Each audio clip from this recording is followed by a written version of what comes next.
One, for today, let me share with you how to convert PDF into Microsoft Word.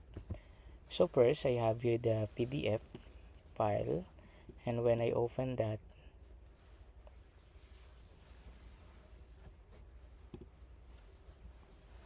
so here's the PDF, and I can edit this. I can type here. So what are we going to do to edit this one? First, search Microsoft Word.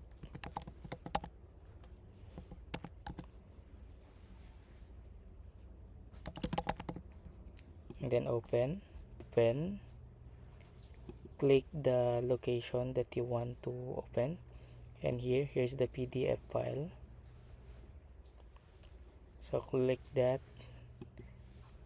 And then allow online file conversion to open and export to certain types of files.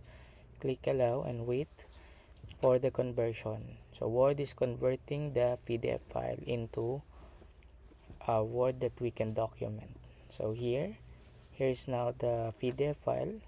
As you can see, we can now edit here. So we can put it in the center, and then we can highlight some terms here or arrange it in this way, and so on.